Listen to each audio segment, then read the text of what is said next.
this is the situation, Matt. I was sincere, but I was naive.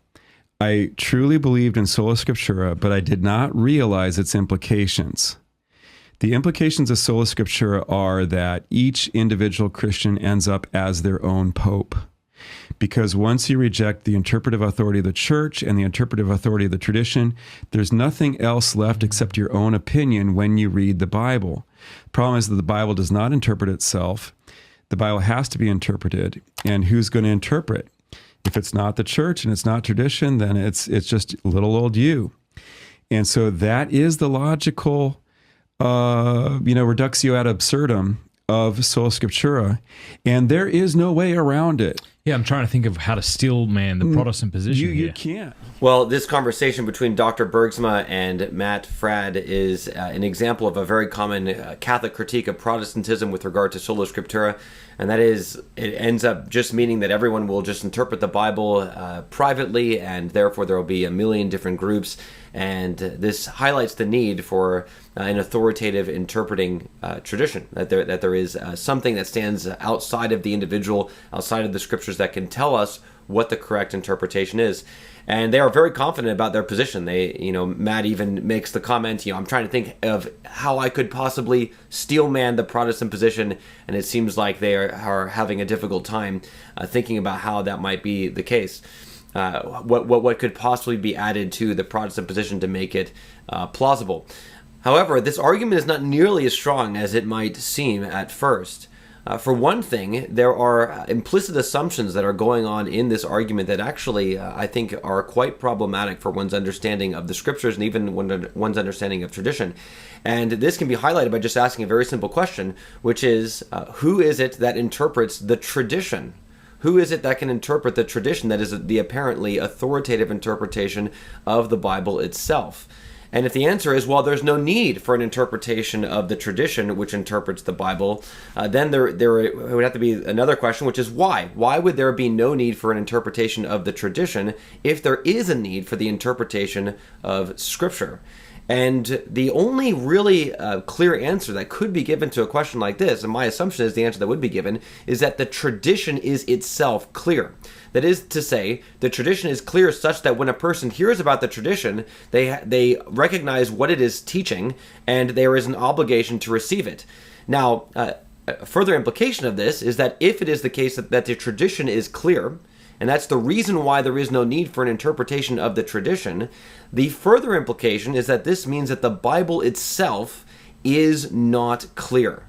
The Bible itself is not clear. And this is the position and the view of Scripture that you end up needing to take. It is a teaching of the Roman Catholic Church with regard to this particular argument. If you make this argument, this is the position of Scripture that you're taking. The Bible is not clear, but tradition is. The words of Moses and Paul are not clear, but the words of Augustine and Jerome are clear. The words of the Council of Trent and the men there are clear, but the words of John or Matthew are not clear. That is the implication, that it's not just the case that there is the need for the interpretation of one, but we have set up in this framework the need for the interpretation of one, that is the Scripture, but no need for the interpretation of tradition. And I'll just point out, I think this is very clearly wrong. For one, the Bible itself teaches that it is clear. We'll come back to where the Bible teaches this. So it's actually denial of Scripture to assert a position that undermines its own clarity. But also, it is not true that the tradition is without the need of interpretation. That there is, in fact, many examples throughout the history of the Church, the Roman Catholic Church even, where there are differences of opinion with regard to major questions of doctrine. So just to give a few examples here, just consider Augustine's view on whether or not the baptism of heretics is valid. There, in his writings against Adonisis, he says that it is. And he says that this is contrary to a decision of a general council from the 3rd century, which was overseen by Cyprian. And at the end of one of his works against the Donatists, he goes through the opinions of just about 100 bishops who were at this particular council and says that, well, they're all wrong. And if you were to ask, on what basis does Augustine say that they were wrong? Well, their opinions were not in accordance with the Scripture. So the idea is that Augustine himself seems to think that Scripture is over, in terms of an authority, even a general council. And if you were to say, well, perhaps there's a different view of Augustine with regard to the councils and the use of Scripture, it still remains the case. At some point, someone's going to have to judge between Augustine on the one hand and this general council that was overseen by a great church father, Cyprian, on the other.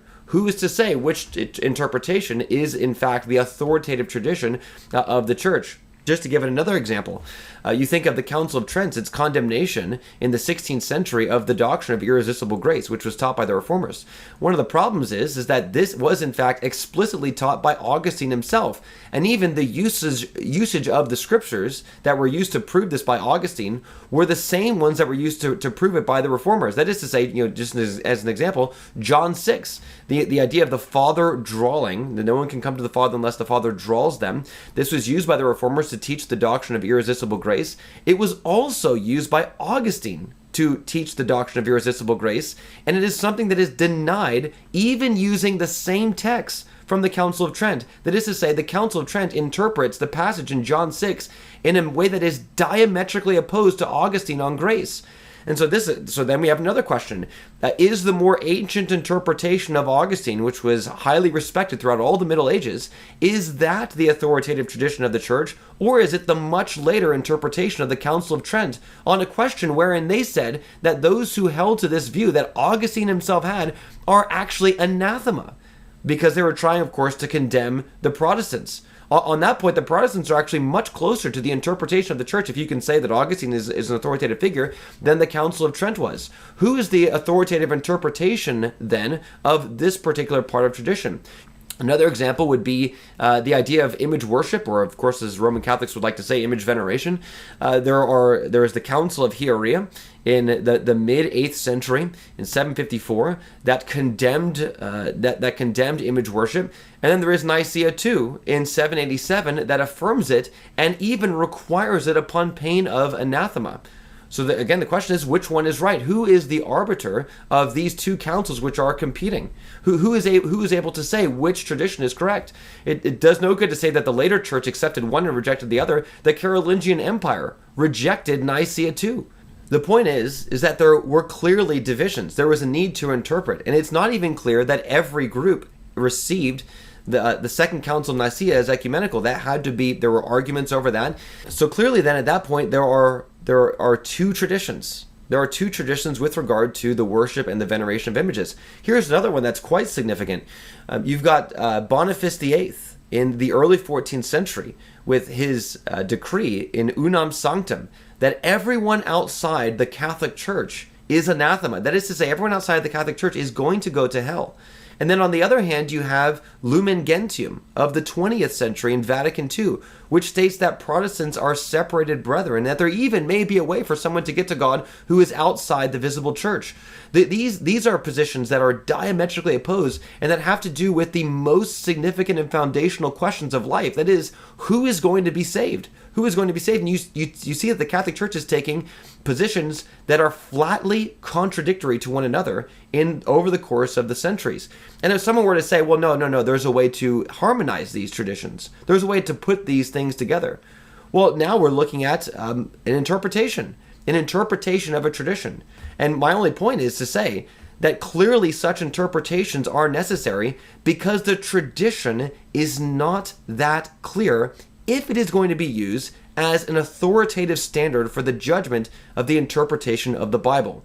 But on the other hand, you do have the Scriptures teaching us that it is itself clear. So for instance, in John chapter 8, when Christ is speaking with the Pharisees, Christ tells them that Moses will be their judge. Because what he says is if you believe Moses, you would believe me, because Moses wrote of me. And therefore, on the last day, it will be Moses who will be your judge. Now, you'll notice here, there were clearly two different interpretations of Moses. There's Christ's interpretation on the one hand, and then there's the Pharisees' interpretation on the other. And Christ doesn't use the difference of interpretation as evidence that Moses is not clear. What he's saying is the difference of interpretation and the Pharisees being wrong about their interpretation means that Moses will be their judge because the writings of Moses are clear. If it is the case that God will require from the Pharisees on the last day their interpretation of Moses as a grounds for judgment, what that means is that God sees Moses' writings as clear. God sees Moses' writings as clear. Furthermore, there is another problem with regard to what the scriptures teach will actually happen. You think about places like Acts 20, 1 Timothy 4, where Paul explicitly says that there will be false teachers who arise from within the church to deceive the flock. That is to say, we have here an explicit testimony in Scripture that the church will not always be infallible, because there will be actually wolves that will be raised up from within the church. Which means that if this is the case, and we're trying to figure out who are the wolves and who's not, who within the church is going to be teaching those things that are right, and who's going to be teaching those things that are wrong, what that implies is that there must be some standard outside the church that can actually give an interpretation or provide a rule for which authority, which teaching authority is right and which one is wrong. But the problem is that the Catholic Church's position on the Bible actually contradicts the Bible itself.